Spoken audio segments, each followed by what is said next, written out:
भारत में तैयार हो गया ब्रह्मोस का शानदार क्लोन। रुद्रम मिसाइल के साथ भारत ने किया ऐसा एक्सपेरिमेंट। ब्रह्मोस की तरह ही अमोघ और असाधारण बन गई रुद्रम 1। हैरान करने वाला निकला रुद्रम 1 का बुल्स आई पावर। तो दोस्तों, भारत काफी लंबे समय से एक बहुत बड़े मिशन पर चल रहा है और वो मिशन है भारत की मिसाइल पावर को नेक्स्ट जनरेशन की तकनीक तक लेकर जाना, उस लेवल तक जहां तक पहुंचने में चीन को भी जाने में पसीना छूट जाए। इस लिस्ट में एक नहीं बल्कि 2 दर्जन से भी ज्यादा मिसाइलें हो सकती हैं जिन पर युद्ध स्तर पर काम हो रहा है। मिसाल के तौर पर हम आपको उदाहरण दे सकते हैं आकाश मिसाइल का, ब्रह्मोस मिसाइल का, पृथ्वी मिसाइल का और अग्नि सीरीज की मिसाइल का। वास्तव में ये 4 ऐसी मिसाइल हैं जिनके NG यानी नेक्स्ट जनरेशन वर्जन तैयार हो रहे हैं।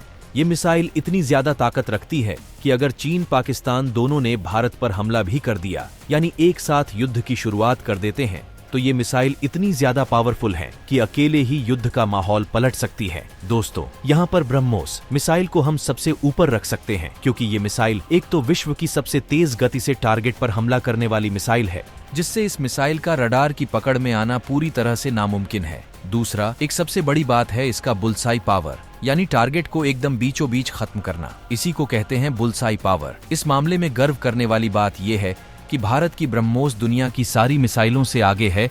और दोस्तों, इससे भी ज्यादा गर्व करने वाली बात यह है कि भारत की दमदार एंटी रेडिएशन मिसाइल यानी रुद्रम 1 मिसाइल भी आ गई है। हाल ही में भारत में इसका एक अहम टेस्ट किया गया था जिसमें इस मिसाइल ने बुल्सआई पावर टेक्नोलॉजी का ऐसा जादू दिखाया कि देखने वाले सब दंग रह गए। ऐसा करके इस मिसाइल ने एक ही तीर से कई निशाने लगा डाले।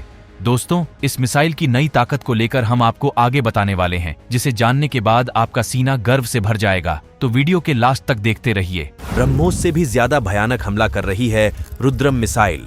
सुखोई 30 से फायर हुई रुद्रम, बुल्स आई पावर से हुई लैस। दोस्तों, दुनिया में इस वक्त रुद्रम मिसाइल की भयंकर चर्चा है। दरअसल 2 मई 2024 को राजस्थान के चंदन फील्ड फायरिंग रेंज में नई पीढ़ी की एंटी रेडिएशन मिसाइल यानी NGRM रुद्रम 1 का एक ऐसा टेस्ट किया गया जिसे देखने वालों के तोते उड़ गए। इस मिसाइल को हजारों फीट की ऊंचाई से सुखोई 30 MKI से फायर किया गया, जिसने टारगेट को बिल्कुल बीचों बीच हिट किया, यानी 5 मीटर के दायरे में असाधारण तरीके से हिट किया। इस शानदार टेस्ट के बाद रुद्रम 1 मिसाइल ने ब्रह्मोस की वो ताकत भी हासिल कर ली जो बाकी मिसाइलों में बहुत कम होता है। इस ताकत से लैस होने के बाद भारत की रुद्रम मिसाइल वो मिसाइल बन गई है जिसे किसी छोटे से छोटे टारगेट को लॉक करके आसमान में उड़ रहे भारत के फाइटर जेट में रुद्रम मिसाइल को फिट करके फायर कर दिया गया तो वो टारगेट एकदम सटीक तरीके से खत्म होगा। उसके आजू बाजू जो भी ऑब्जेक्ट हैं, ये मिसाइल उनको कोई नुकसान नहीं पहुंचाएगा, बल्कि सिर्फ और सिर्फ टारगेट को ही खत्म करेगी।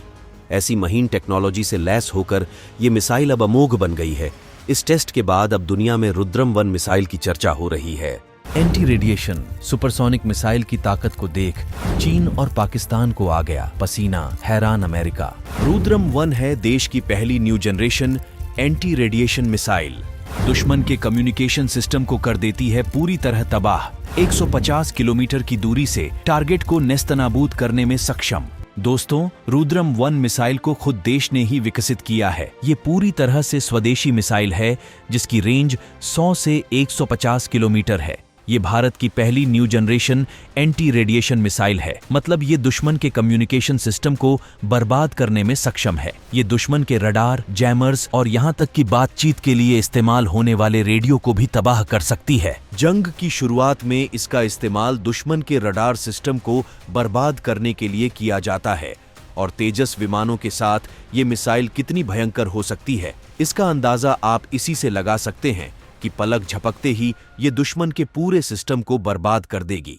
जहां ये मिसाइल पहले से सुपरसोनिक स्पीड से चलती है, वहीं राफेल एक ऐसा विमान है जो सेकंडों में आसमान में ले जाकर इसके जरिए आसानी से दुश्मन के टारगेट को निशाना बना सकता है। इन मिसाइल्स में सेंसर्स लगे होते हैं जो रेडिएशन का सोर्स ढूंढते हैं। उसके पास जाते ही मिसाइल फट जाती है। खैर, इस पूरी रिपोर्ट पर आपका क्या कुछ कहना है, कमेंट में लिखकर जरूर बताइएगा।